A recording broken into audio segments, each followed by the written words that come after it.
Praise the lord. Hallelujah. చేతులెత్తుదాం, దేవుని స్తోత్రాలు చెప్తాం. హల్లెలూయా. ప్రభు మిమ్మల్ని దీవించి ఆశీర్వదించి బలపరిచి నడిపించును గాక. మంచి చక్కటి ఆరాధనలో నడిపించిన బ్రదర్కి కూడా హృదయపూర్వక వందనాలు తెలియజేస్తున్నాము. ప్రభు నేను దీవించును గాక. మంచిది చక్కగా దేవుల్లో ఈ సాయంత్రం కాలం పైన మరొకసారి ఇతర రీతిగా కూడుకొని దేవుళ్ళు ఆనందించుకునే గొప్ప భాగ్యాన్ని దేవుడు మనందరికీ అనుగ్రహించి ఉన్నాడు. దేవుడు మనకి రక్షణని అనుగ్రహించి ఉన్నాడు. రక్షింపబడ్డ మనము ప్రభుని బట్టి మనము అతిశయించాలి అని దేవుడు కోరుకుంటున్నాడు. కాబట్టి మన జీవితాల్లో ఎన్నో మార్లు మనం ఏం చేస్తూ ఉంటామంటే మనకున్న వాటిని బట్టి మనం అతిశయిస్తూ ఉంటాం. మనకుంటున్న స్థాయిని బట్టి, మనకుంటున్న స్తోమతను బట్టి, లేకపోతే మనకి దేవుడు మనకి ఈరోజు ఈ స్థితిలో ఉంచాడు అంటే దేవుడు ఇచ్చిన దేవుడిని మర్చిపోయి ఆయనలో మనం అతిశయించకుండా ఇచ్చిన వాటిని మనం పొందుకున్నాం కనుక వాటిని బట్టి మనము అతిశయిస్తూ ఉంటాం. కానీ వాక్యం ఏం చెప్తుందంటే మీరు ప్రభువుని బట్టి అతిశయించాలి అని దేవుడు ఎంతగానో ఆశిస్తున్నాడు. కాబట్టి మందిరంలో అయితే ఇటు రీతిగా మనందరము కూడుకున్నాము. ఈరోజు దేవుడు హృదయాంతరంగాన్ని ఎరిగిన వాడు. కాబట్టి దేవుని దగ్గరకు వచ్చిన మనము ఈరోజు మందిరంలో కూర్చొని వాక్యం వింటుండగా దేవుడిని చూస్తున్నప్పుడు నిజంగా నువ్వు దేవుడిలో ఒక గుర్తింపు పొందుకొని ఉన్నావా? అది దేనికి గుర్తింపు అంటే నువ్వు నిజంగా ఆయనను బట్టి నువ్వు హర్షించేవాడుగా నువ్వు ఉంటున్నావు. కాబట్టి you have to boast in the lord, not in this world, not on your job. నీ జాబ్ ప్రొఫైల్ ఏదన్నా ఉండొచ్చు, నువ్వు ఎంత పెద్ద ఉద్యోగ స్థాయి అయితే నీకు ఉండొచ్చు, దేవుడు ఇచ్చి ఉండొచ్చు. కానీ దేవుడు నేను చూస్తున్నప్పుడు ఆయన నీ హృదయాంతరంగాన్ని చూస్తున్నాడు. కాబట్టి యేసు ప్రభు యొక్క జన్మ, మరణ, పునరుద్ధానము, మళ్ళీ ఆయన తిరిగి రాబోతుండగా దేవుని బిడ్డలుగా మనము ఆయనని బట్టి అతిశయించాలి. ఆయన నీ కొరకు జన్మించకపోయి ఉంటే, ఆయన నీ కొరకు మరణించకపోయి ఉంటే, ఆయన నీ కొరకు మళ్ళీ తిరిగి పునరుద్ధానుడై తిరిగి లేకపోయి ఉంటే కనుక ఈరోజు విలువైన రక్షణ మనకి ఏమాత్రము ఉండేది కాదు.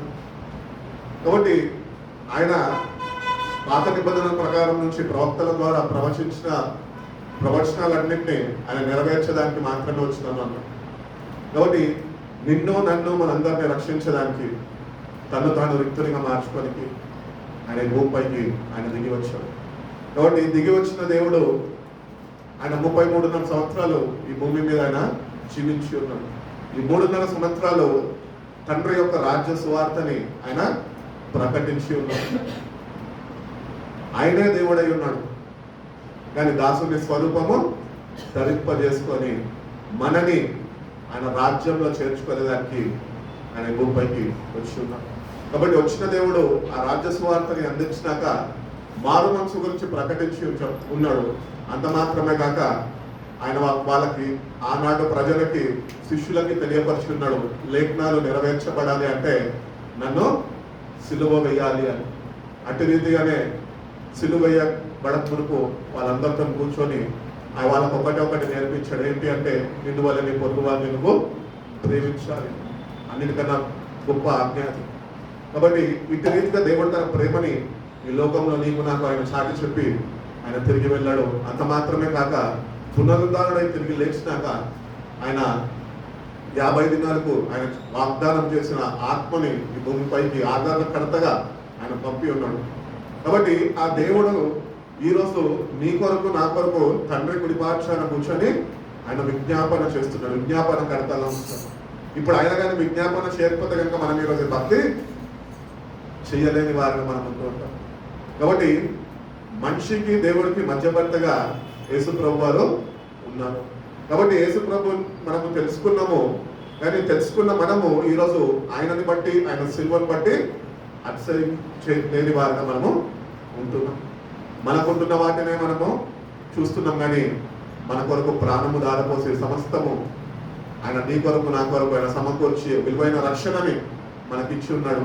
ఆ రక్షణను బట్టి, ఆయన శిల్వ మరణాన్ని బట్టి మనం ఏమాత్రము అతిశయించలేని వారుగా మనం ఉంటున్నాము. మన జీవితాన్ని ఈ లోకంలో కొద్ది కాలం గడుపుతాము. ఈ కొద్ది కాలం అయినాక మన యాత్రని ముగించుకున్నాక దేవుడు వాక్యము సెలవిస్తున్న రీతిగా 2 మార్గాలు, ఒకటి జీవ మార్గము, ఒకటి మరణము. కాబట్టి ఏ మార్గంలో నీ జీవితాన్ని నువ్వు స్థిరపరచుకుంటావో, నువ్వు బ్రతికి ఉన్నప్పుడే ఒక తీర్మానం కలిగి ఉంటాను. చాలా మంది నేటికి కూడా క్రైస్తవ సమాజంలో ఉంటూ క్రైస్తవ కుటుంబాల్లోనే మనుషులు చనిపోగానే వాళ్ళ ఆత్మశాంతి గురించి ప్రార్థిస్తూ ఉంటారు. ఇదేదో విచిత్రం అనిపిస్తూ ఉంటుంది నాకు. ఉన్నప్పుడు ప్రార్థించరు, కానీ లేనప్పుడు ప్రార్థిస్తూ ఉంటారు. కాబట్టి అటువంటి మూఢ నమ్మకాల నుంచి మనం బయటకు వచ్చి ప్రభు నీ కొరకు నా కొరకు కల్వరి సిల్వలో ఆయన ప్రాణం దారపోసాడు కనుక, ఆయన మృత్యుంజయుడే తిరిగి లేచాడు కనుక ఆ సిల్వని బట్టి, ఆ సిల్వని మనము ధ్యానిస్తూ ఉన్నప్పుడు నీ పాపాలు నా పాపాలే కదా ఆయనకి సిల్వర్కి వేలాడ తీసినాయి. కాబట్టి ఆయన నీ పాపాలు నా పాపాలు ఆ రోజు అక్కడ ఆయన మీద మోపబడకపోయి ఉంటే, ఆయన నీ కొరకు నా కొరకు సిల్వ యాగము కాకపోయి ఉంటే కనుక నేను ఈరోజు మనకి ఈ రక్షణ అనుగ్రహింపబడేది కాదు. కానీ దేవుడు నిన్ను నన్ను ప్రేమించి ఆయన మధ్యవర్తిగా ఉండి ఆకాశానికి భూమికి మధ్యన వేలాడతీయబడి సర్వ మానవుల్ని ఆయన వైపుకి రమ్మని నేటికి కూడా ఆహ్వానం ఇస్తున్నాడు. కాబట్టి ఆహ్వానం పొందుకున్న మనం, రక్షణ పొందుకున్న మనము ఒకసారి మన జీవితాన్ని వాక్యం అనే అర్థంలో చూసుకుంటే కనుక what are you posting of today? కొంతమంది బ్యాంక్ బ్యాలెన్స్ చూసి అతిశయపడుతూ ఉంటారు. నాకు ఎంత ఉంది, మొన్ననే మా ఫ్రెండ్ కనిపిస్తే చూపిస్తుండ్రు 70 లక్షలు ఉంది చూడు నా అకౌంట్లో. ఓహో అవునా, చాలా మంచిది అని అనుకున్నా అంతే.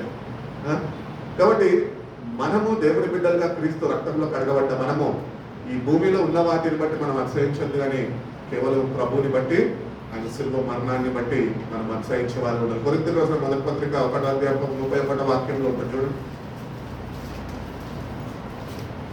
అతిశయించువాడు ప్రభువునందే అతిశయింపవలెను. అతిశయింపబడిన వాడు ప్రభువునందే అతిశయించువాడు ప్రభువునందే అతిశయింపవలెను. ప్రభువునందే అతిశయించవలెను అని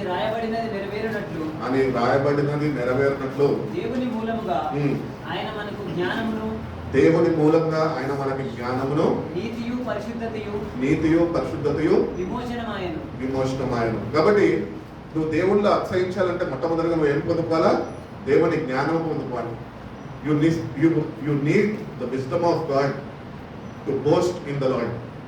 ఈరోజు నువ్వు ప్రభువులో అతిశయించలేకపోతున్నావు అంటే కారణం ఏంటంటే నువ్వు దేవుని దగ్గర నుంచి జ్ఞానము పొందుకోలేదు కాబట్టి నువ్వు అతిశయించలేని వాడు. అందుకని భక్తుడైన పౌలు కొరింథీయులకు రాసిన పత్రిక 1:18 అంటాడు కదా, సిల్వని గుర్చిన సువార్త నశించుచున్న వారికి వెరితనంగా ఉన్నది, కానీ రక్షింపబడుచున్న మీకు అది దేవుని శక్తి అయి ఉన్నది. ఇక్కడ రక్షింపబడుచున్నాము అని చెప్తున్నాడు.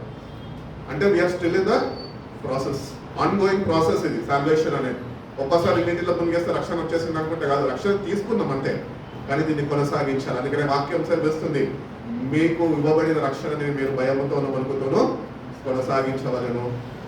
కాబట్టి నిజంగా మనము దేవుని బట్టి అతిశయించే వారిగా ఉండాలి అంటే కనుక మనం దేవుని జ్ఞానం కొరకు ఆయన సన్నిధిలో వేచి ఉండి ఆ జ్ఞానాన్ని మనము పొందుకోవాలి. యాకోబు రాసిన పత్రికలు అంటుంటాడు కదా, మీలో ఎవరికైనా జ్ఞానం పొందుపోయి ఉంటే కనుక నన్ను అడగండి, నేను మీకు ఇస్తాను అనలేదు, ధారాళముగా ఇస్తా అంటున్నాడు.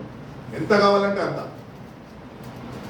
ఆత్మను కూడా కుమ్మరిస్తా అంటున్నాడు. ఎంత కుమ్మరిస్తా అంటున్నాడు?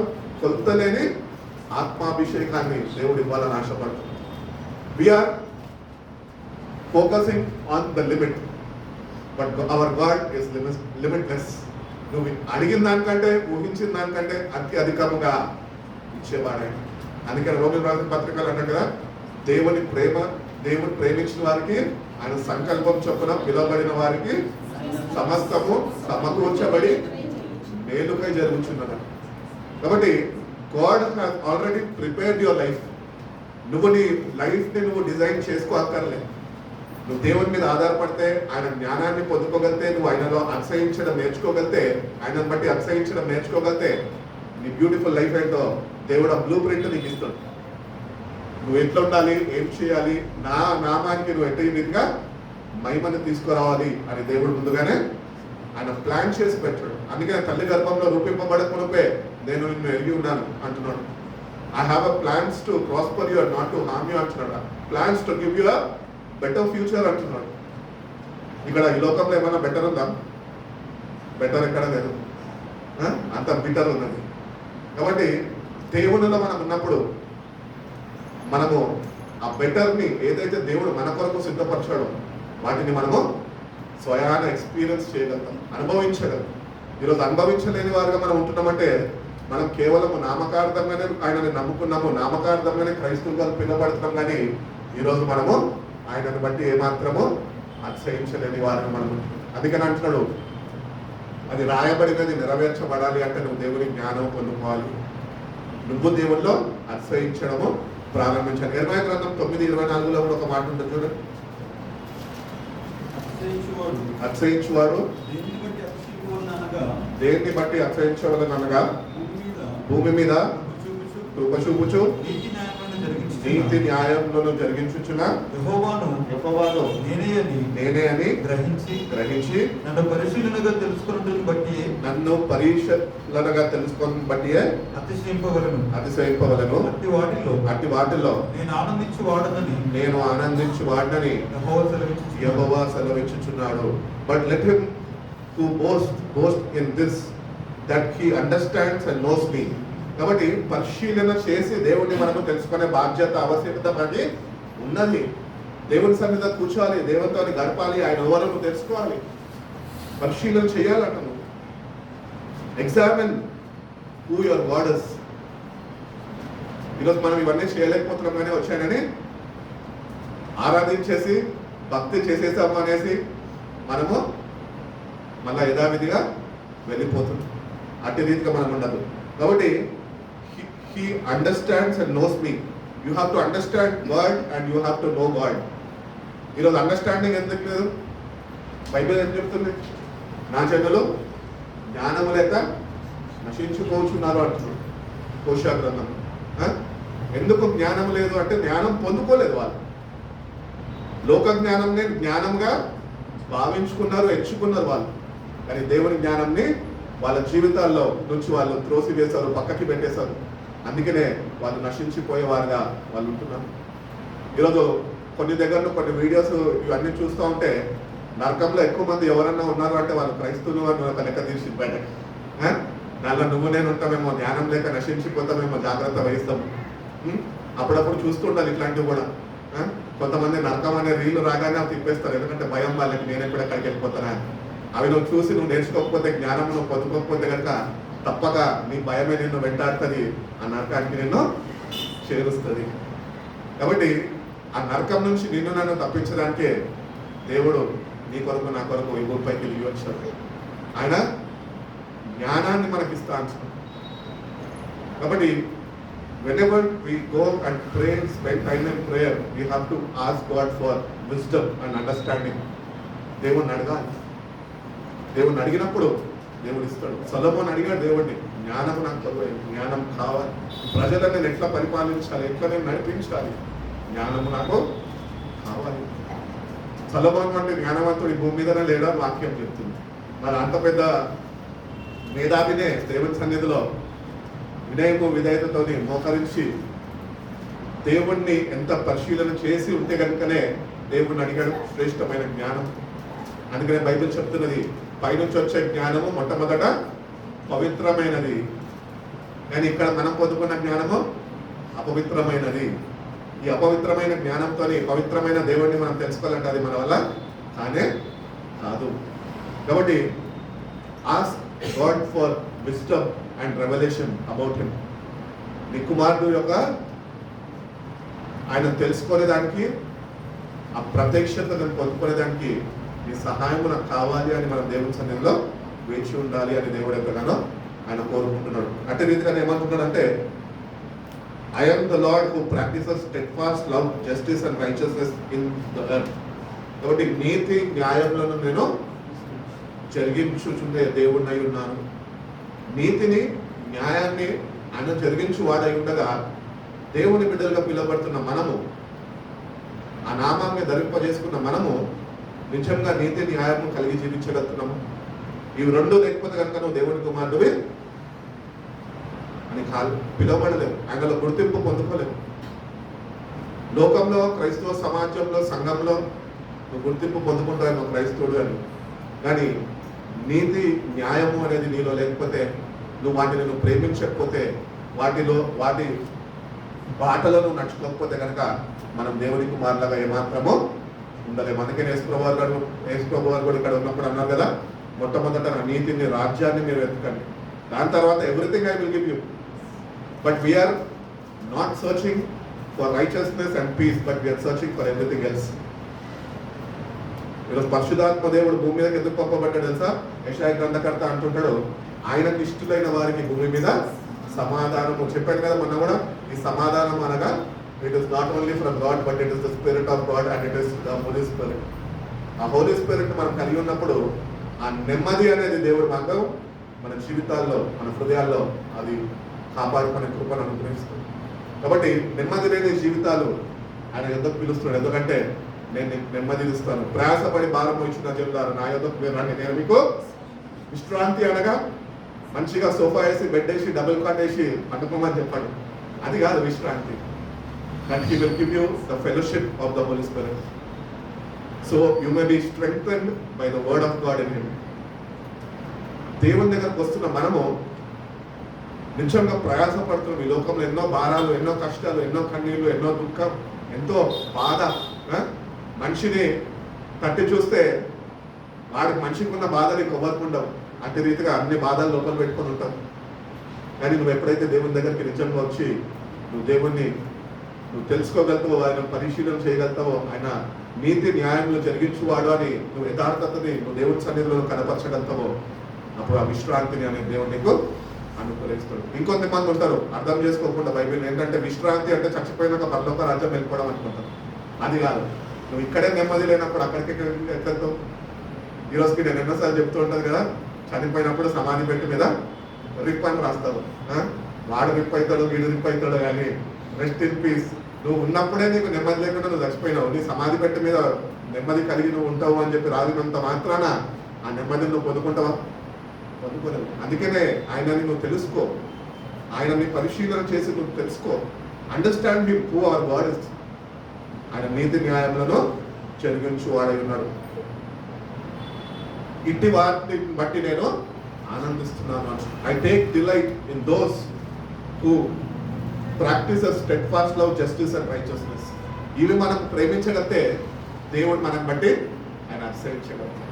ఈరోజు మనం దేవుడిని బట్టి ఎందుకు ఆశ్రయించలేకపోతున్నాం? ఇవన్నీ మనము మన జీవితాల్లో దేవుడు తన వాక్యంలో ఉంచి, నేర్పించి, ఆయన బోధించి మన చేతుల్లో ఉంచినప్పటికీ కూడా we are not able to practice it.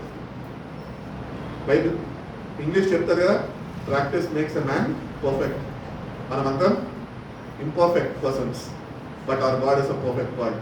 మనం ఎప్పుడైతే ఆయన దగ్గరికి వెళ్తామో, నీతి న్యాయంలో నేను ఎట్టి రీతిగా నేను జరిగించాను అని నేను ప్రజలతో నేను నిబంధన చేశాను, అవి నేను మీకు నేర్పిస్తాను.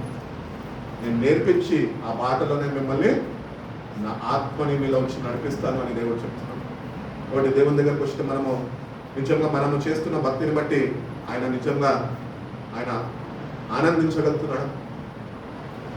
ఒక్కసారి మనము ఎగ్జామిన్ చేసుకోవాలి, మనల్ని మనం ఒకసారి పరిశీలన చేసుకోవాలి. నేను ఈరోజు ఆదివారం మందిరానికి వెళ్తుండగా తగిన సిద్ధపాటు నాకున్నదా? అటువంటి శుద్ధ హృదయంతో నేను దేవుని దగ్గరకు వచ్చి ఉన్నాను. నిజంగా నువ్వు ఆరాధిస్తుండగా నిజంగా దేవుని యొక్క ఆత్మ సావాసాన్ని బట్టి నువ్వు ఆత్మ బలాన్ని పొందుకుంటున్నావు. నువ్వు దేవుళ్ళో ఇక్కడ ఈ భూమి మీద నువ్వు ఆరాధిస్తుండగా, ఆయనలో ఆశ్రయిస్తుండగా, ఆయన నిన్ను బట్టి సింహాసనం మీద నుంచి ఆయన ఆశ్రయించగలుగుతున్నాడు. ఒక్కసారి ఇవన్నీ మనం కలపోసుకోవాలి. అప్పుడు మనం ఎటువంటి భక్తి చేస్తున్నామో మనకు అర్థమైపోతుంది.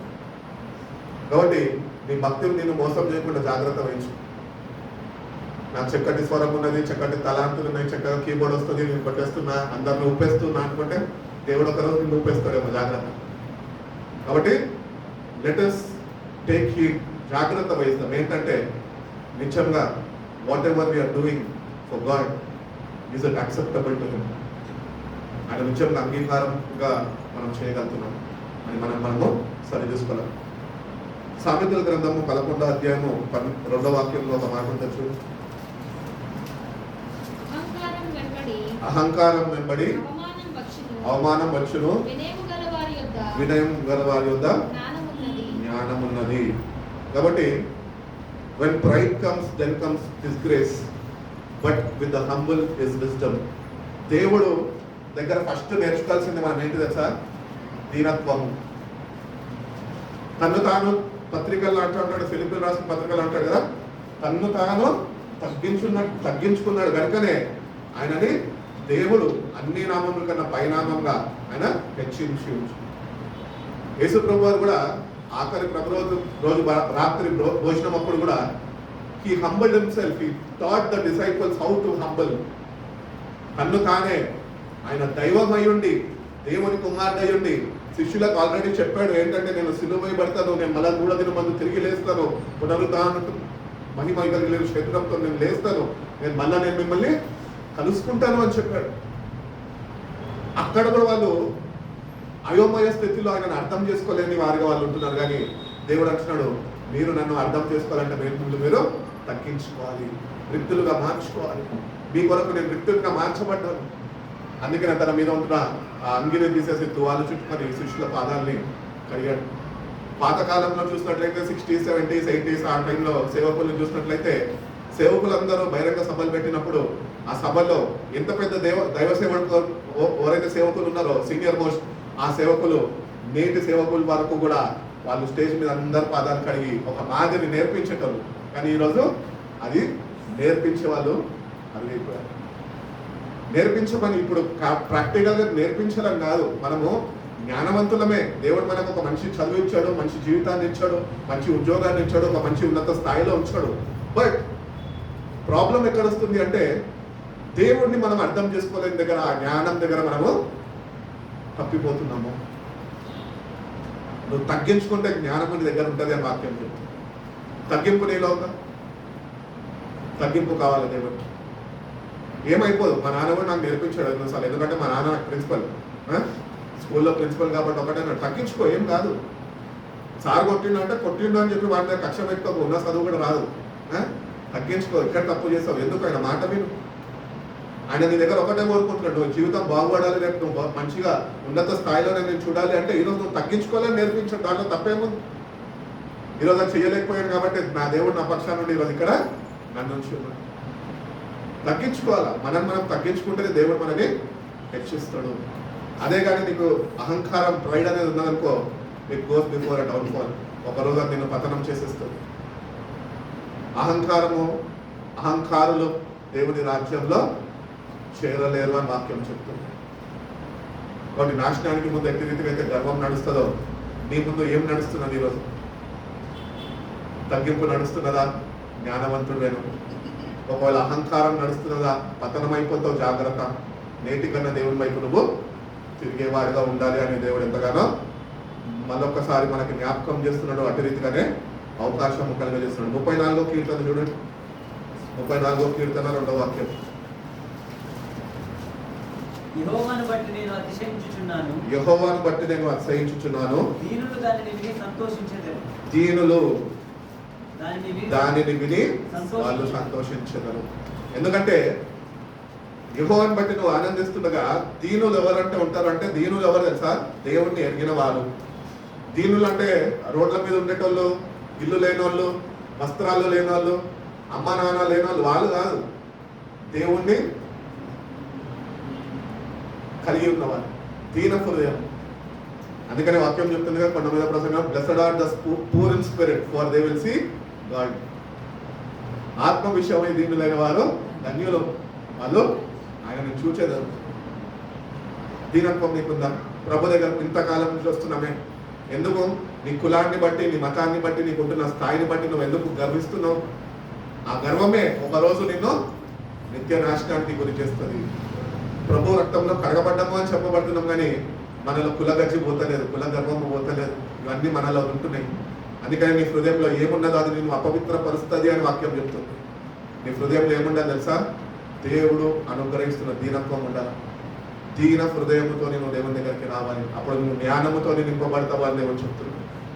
కాబట్టి జ్ఞానము మీలో కొదువైతే, నేను కాబట్టి వస్తున్నాను మందిరానికి, నేను ఎంత పెద్ద ఆఫీసర్ని తెలుసా, కానీ అన్న పిలిచాడు కాబట్టి వస్తున్నావేమో. నువ్వు ఎంత పెద్ద ఆఫీసర్ అయితే ఇక్కడ ఏ ఆఫీసర్లు పనికిరారు, ఆయననే మన మెయిన్ ఆఫీసర్.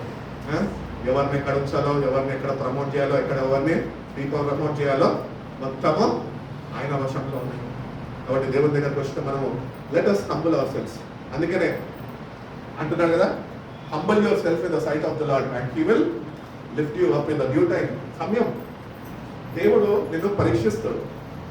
ఎంతగా తగ్గించుకొని ఎంతకాలం ఉంటున్నావు. ఈరోజు నేను చెప్తున్న వాక్య ప్రకారం నువ్వు అనుకుంటుండొచ్చు, అన్న ఈరోజు తగ్గింపు గురించి కూడా మాట్లాడాడు కదా, కాబట్టి ఒక నెల రోజులు తగ్గించుకొని చూస్తాము దేవుడు నన్ను ఎట్లా హెచ్చిస్తాడా అని టైం పరిధి పెట్టుకుంటాయి మనం. అది పనికిరాదు దేవుడి దగ్గర. నీ టైం లైన్ వేరు, ఆయన టైం లైన్ వేరు. ఆయన టైంలో కానీ నువ్వు ఉంటే కనుక ఈ ప్రసంగం బట్టి తప్పక దేవుడు నిన్ను ఒక రోజు హెచ్చిస్తాడు. We have to be on the timeline of God. దానికి మనకి జ్ఞానము కావాలి. ఆ జ్ఞానము కావాలి అంటే వాక్యం ప్రకారం ఏమంటున్నాడు, నిన్ను నువ్వు తగ్గించుకుంటే జ్ఞానంతో నిన్ను నింపుతాడు ఆయన.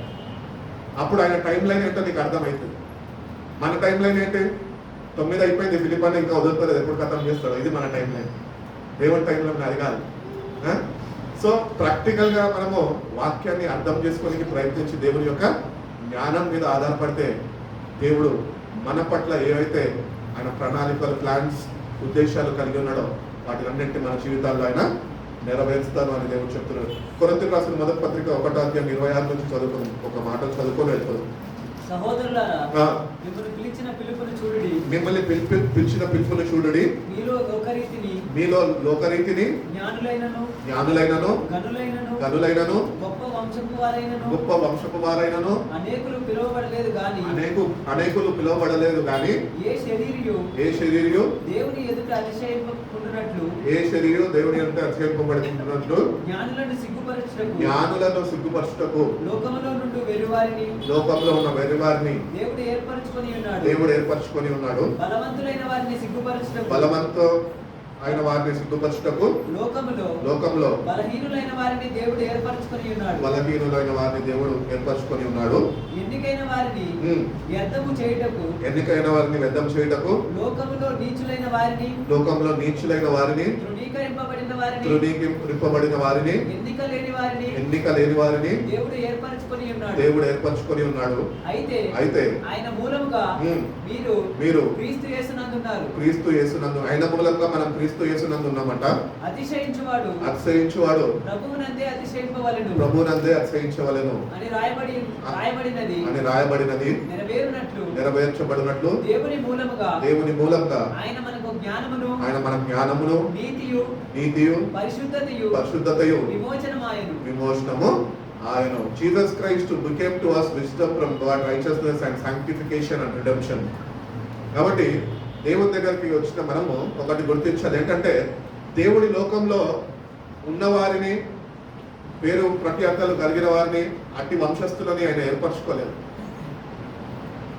దేవుడు ఒకవేళ అట్టి రీతిగా ఆలోచన కలిగి ఉంటే కనుక ఆయన పశువుల పాకలో పుట్టేటోడు కాదు, కానీ ఆయన కోటలో రాజు నివసిస్తున్న స్థలంలో ఆయన అక్కడ జన్మించేవాడు. ఒకవేళ యేసు ప్రభు ఒకవేళ రాజకోటలో జన్మించుంటే కనుక ఈరోజు యేసయ్య మనకి దేవుడుగా మనకు ఉండేటువంటి కాదు. ఆయన ఎంతగా తగ్గించుకున్నాడంటే అందరికీ అందుబాటులో ఉండాలి. జ్ఞానవంతులకి మాత్రమే కాదు, జ్ఞానం లేని వారికి నేను కావాలి. ఈరోజు జ్ఞానము మనకు కావాలి. Wisdom is from God. దేవుడిని అడగాలి. దేవుడిని అడిగి ప్రభువా ఈ జ్ఞానంతో నేను నడిపింపబడే కృపను నాకు దయచేయి అని దేవుడిని మనం వేడుకుంటే కనుక దేవుడు తప్పక సహాయం చేస్తాడు. అందుకనే వెర్రి వారిని, తృణీకరింపబడిన వారిని ఆయన ఎంపిక లేని వారిని అందరినీ ఎంపిక చేసుకున్నాడు. అంటే వాళ్ళని సిగ్గుపరచడానికి, వాళ్ళని పడదొరయడానికి బలహీనులను లేవనెత్తుకున్నాడు. నేను నిజంగా చెప్పాలంటే నా జీవితం మీద ఒక సాక్ష్యం.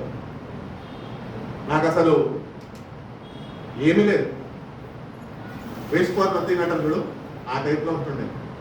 కానీ నేను దేవుడిని ఎప్పుడైతే తెలుసుకుని దేవుడి వైపు చూసి ఆయన సన్నిధిలో ఆయన మీద ఆధారపడడం నేర్చుకున్నట్టు విశ్వాసము నేను ప్రదర్శించడం నేర్చుకున్నాను. నేను కళలో కూడా కనలేదు, నేను ఇక్కడ పుల్పిట్ మీద నిలబడి వాక్యం చెప్తాను. ఒకప్పుడు నా స్థాయి వేరు, కానీ దేవుడు నన్ను ఈరోజు వచ్చిన స్థాయి నేను ఊహించలేకపోయాను. విలువ పెట్టుకున్నాను దేవుడు. అట్టి రీతిగానే ఈ లోకంలో ఎంతో మంది ఉన్నారు, శిష్యులుగా దేవుడు చేసుకొని ఉండొచ్చు, ఎంతో జ్ఞానం కలిగిన వారు కూడా ఉన్నారు. కానీ దేవుడు ఎవరిని ఏర్పరచుకున్నాడు? విద్య లేని పామర్లని, ఫిషర్మెన్ ఏర్పరచుకున్నాడు. వాళ్ళని ఎందుకు ఏర్పరచుకున్నాడు తెలుసా? వీళ్ళ ద్వారా నా నామం మహిమపరచుకుంటాను. నేను నా శిష్యులు ఎట్లాంటి వాళ్ళు ఈ లోకము తెలుసుకోవాలి, భూమిని తల్ల కిందలు చేసేవారుగా అట్టి జ్ఞానంను వాళ్ళకి దయచేశాడు, అట్టి ఆత్మ బలాన్ని వాళ్ళకి చేకూర్చాడు. అట్టి రీతిగానే వాళ్ళని ఆయన నడిపించుకుంటూ వచ్చాడు. కాబట్టి మనం కూడా దేవుని వైపు వచ్చిన మనం వెర్రివారము అని గుర్తించాలి. ఈ లోక జ్ఞానం లేదు ఉంటే మనకు సరిపోదు.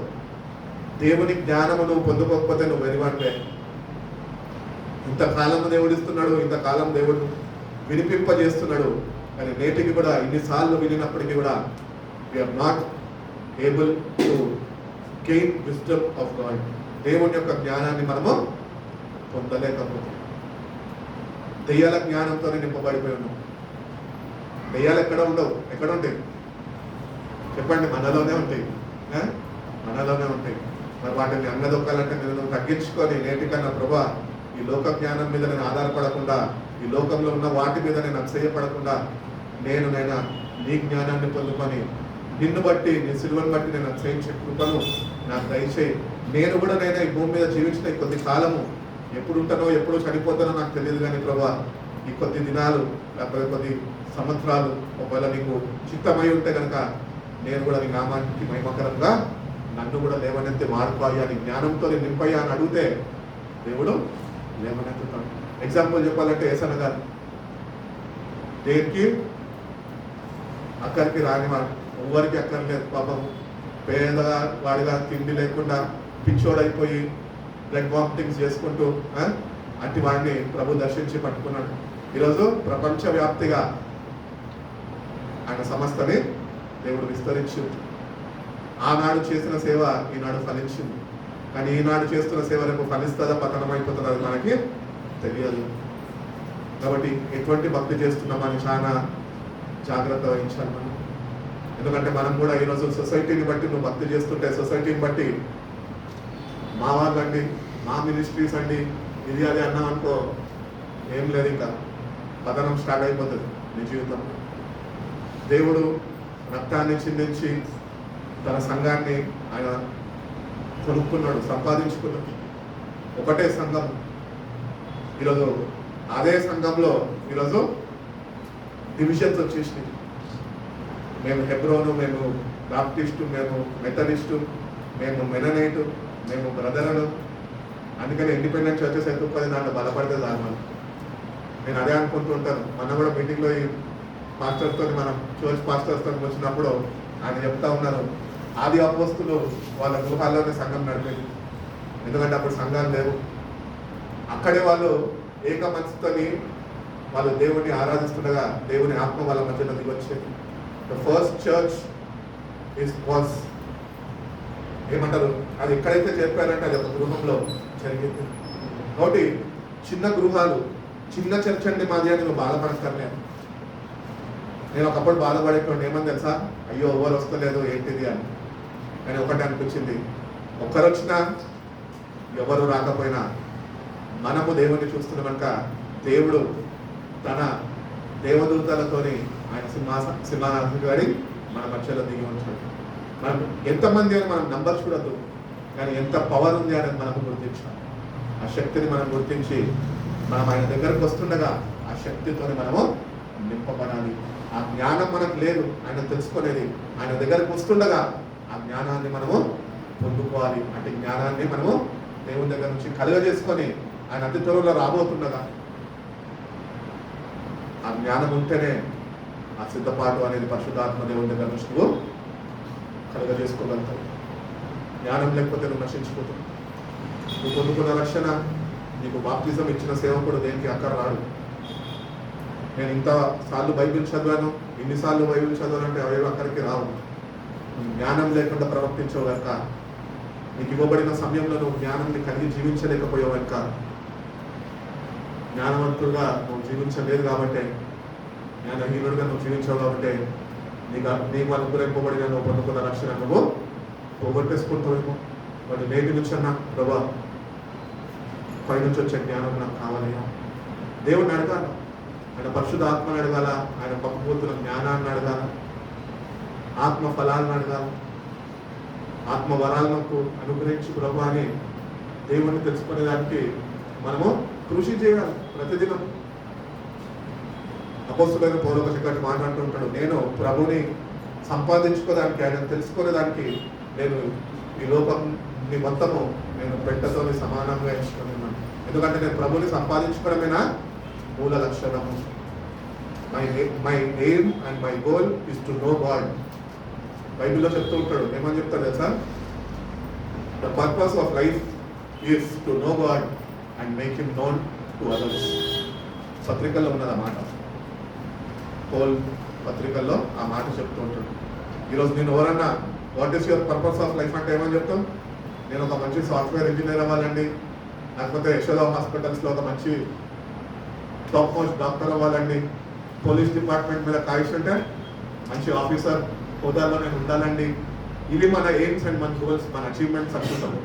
నేను దేవుడు బిడ్డలుగా ఈ లోకంలో ఉన్న వాటిని బట్టి మనం అతిశయించద్దు, అని దేవుడు మనకు అనుగ్రహిస్తున్న వాటిని బట్టి మనం అతిశయించి, మనము ఆ శిలువను బట్టి అతిశయించి మనం ఆయన చేరుకోగలితే కనుక దేవుడు వేటితోని మనం నింపాలో, వేటితోని మనం నడిపించాలో ఆయన మన జీవితాల్లో తానే ఉండి ఆయన కార్యాలను మన ద్వారా జరిగించుకుంటాడు. దేవుడు అటువంటి కృప మనందరికీ అనుగ్రహించి మనం బలపరిచి నడిపించును గాక.